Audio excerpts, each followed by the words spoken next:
నమస్తే, నేను doctor Bhavya, senior consultant in Sneha homeo. ఈరోజు మనము పైల్స్, ఫిషర్, ఫిస్టులా గురించి మాట్లాడుతున్నాము. ఎక్కువ మనకు ఈ పైల్స్, ఫిషర్, ఫిస్టులా అనేది మేల్స్, ఫీమేల్స్ ఇద్దరిలో వస్తుంది. కారణాలు వచ్చేసి మనకు ఎక్కువసేపు ఒకటే పొజిషన్లో కూర్చోవడము, కరెక్ట్గా మనకు పీచు పదార్థాలు అంటే ఫైబర్ ఫుడ్ ఇంటేక్ అనేది మనకు చాలా ఇంపార్టెంట్. ఫైబర్ ఫుడ్ మనం కరెక్ట్గా ఇంటేక్ తీసుకోకపోయినా మనకు ఈ పైల్స్, ఫిషర్స్, ఫిస్టులా అనేది వస్తుంది. నెక్స్ట్ మనకు ఫీమేల్స్లో అయితే ప్రెగ్నెన్సీ టైంలో బేబీది వెయిట్ ఎక్కువ ఇంటెస్టైన్ పైన పడడం వల్ల పేకల మూవ్మెంట్, ఇంటెస్టైనల్ మూవ్మెంట్ కరెక్ట్గా లేక మనకు కాన్స్టిపేషన్ వచ్చి నెక్స్ట్ పైల్స్, ఫిషర్స్, ఫిస్టులాకి దారి తీస్తాయి అనమాట. ఓకే, నెక్స్ట్ వచ్చేసి మనకు సిమ్టమ్స్.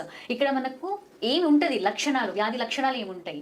ఫస్ట్ మనకు మలబద్ధకం అంటే కాన్స్టిపేషన్, రోజు మనకు మోషన్ క్లియర్ కాకపోవడం, లేదంటే బోవల్స్ మూమెంట్లో మనకు ఎక్కువసేపు అక్కడే టాయిలెట్స్లో కూర్చోవడము, ప్రెషర్ ఇవ్వడము, ఇది ఒకటి మనకు మెయిన్ ఉంటుంది. నెక్స్ట్ ఒక్కొక్కరికి మన స్టూల్స్తో పాటు బ్లడ్ వస్తుంది, అంటే బ్లీడింగ్ స్టూల్స్ అనేది కామన్గా పేషెంట్స్ కంప్లైంట్ చేస్తారు. నెక్స్ట్ దురద, నొప్పి, ఎక్కువసేపు కూర్చోలేకపోవడము, ఇవి మనకు లక్షణాలు, వ్యాధి లక్షణాలు. నెక్స్ట్ ఇక్కడ మనకు మెడిసిన్స్, హోమియో మెడిసిన్స్ మనకు చాలా మంచిగా పనిచేస్తాయి. ఇక్కడ హెమమెలిస్ ఉంటుంది, ఆస్క్యులస్ హిప్, రెటైనా, రోడోడెండ్రాన్. మనము పేషెంట్ లక్షణాలు బట్టి మళ్ళీ సిమిలియం హోమియోపతి కాన్స్టిట్యూషనల్ మెడిసిన్ని చూసుకొని మనము మెడిసిన్స్ అనేది ఇవ్వబడతాము. నెక్స్ట్ కొన్ని జాగ్రత్తలు కూడా తీసుకోవాల్సింది.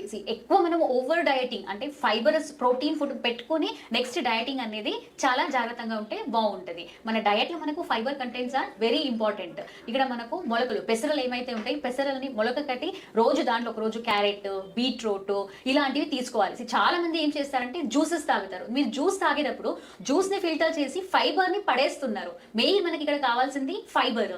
ఆ ఫైబర్ మనం ఇంటేక్ చేసుకోవాలి. కాబట్టి బేసికలీ తురుమి మన సాలెడ్స్లో వేసుకొని తినండి.